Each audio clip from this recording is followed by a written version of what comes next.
I just wanted to spend a few moments of my self-isolation reflecting on an article that I saw this morning. A prominent Virginia pastor who said God is larger than this dreaded virus dies of COVID-19. Well, at the moment, this seems newsworthy enough for people to publish.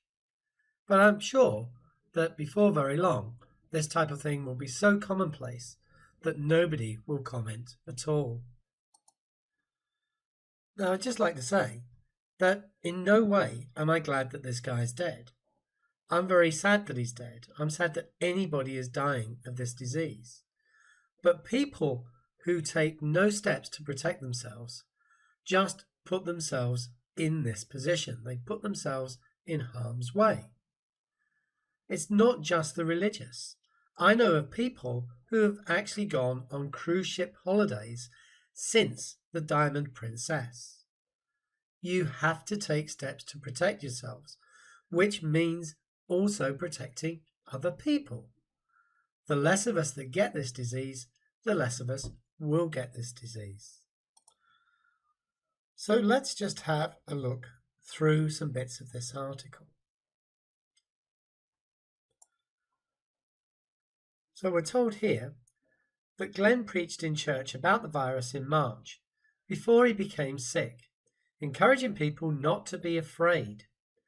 On March the 22nd, 5 days after the Virginia governor, Ralph Northam, had urged people to avoid non-essential gatherings of more than 10 people, Glenn told his congregation that I firmly believe that God is larger than this dreaded virus, according to a video played on April the 6th by a Richmond station, WTVR. Now, a lot of his things that were online have been withdrawn. Now, personally, I think that's a shame, because his flagrant disregard for the welfare of those around him, that needs to still be out there for people to comment on.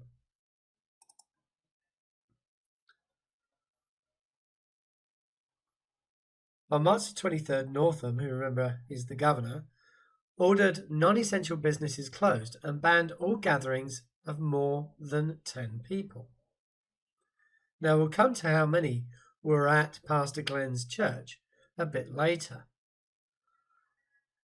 But here's a more sensible approach from the religious people. A West Virginia church spends Easter making masks using 3D printers. Now that's people taking precautions. The fact they believe in God is neither here nor there. They're not just expecting that God's got their back and ignoring taking precautions themselves. So let's look at some other comments from this. We still believe in God for healing right now. Our bishop always told us, even as they wheeled him into the operating room, he proclaimed that God is still a healer. I don't know how, but I have to say, God will get the glory from this. Not the surgeons, not the nurses. Interesting.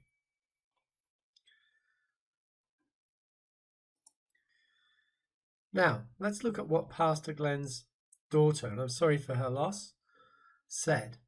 She said her father's encouraging well-populated March the 22nd service, and a bit later on we'll find there were 185 people at this service. That was held not to disrespect officials, but to support those who were scared. Well, bringing people into an environment where they could catch this disease, how does that help them? And now that he's suffered this fate, and they know that they were in close proximity with him just 3 weeks ago, how does that help them? Surely just reassuring people and urging them to stay at home, wash their hands more often, would be a better thing to do.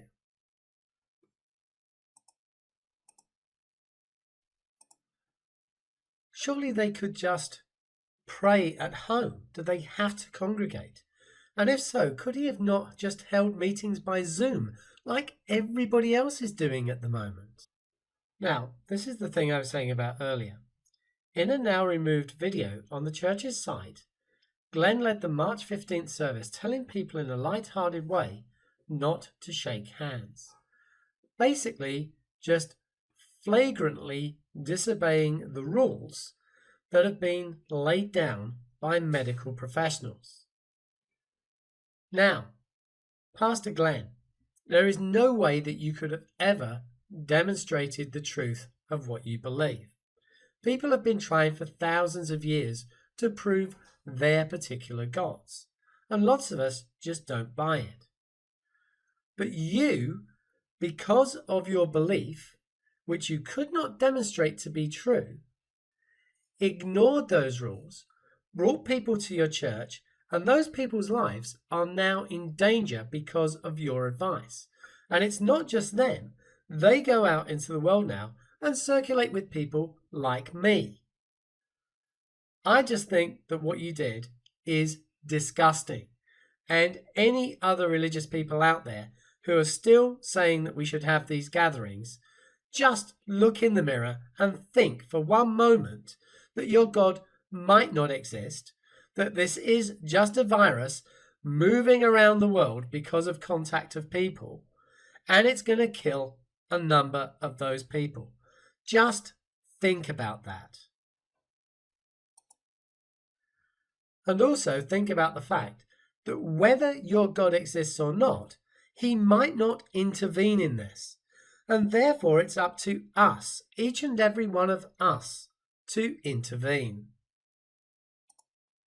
And that intervention is called social distancing and not going out unless you need to. So this is the part where we got the 185 people from. 185 people put in danger, and everybody that those 185 people come in contact with has also been put into danger by this flagrant disregard of advice. You may never say this aloud, but you have to wonder, why did God let this happen? Well, maybe there is no God, and maybe these things just happen. I've heard other questions by theologians, and I think it's valid, really.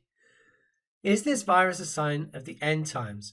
Well, how many signs of end times do we have to have? How many signs of the end times do you think there's been in the last 2,000 years?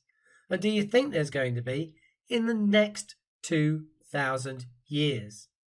It just makes you people ridiculous.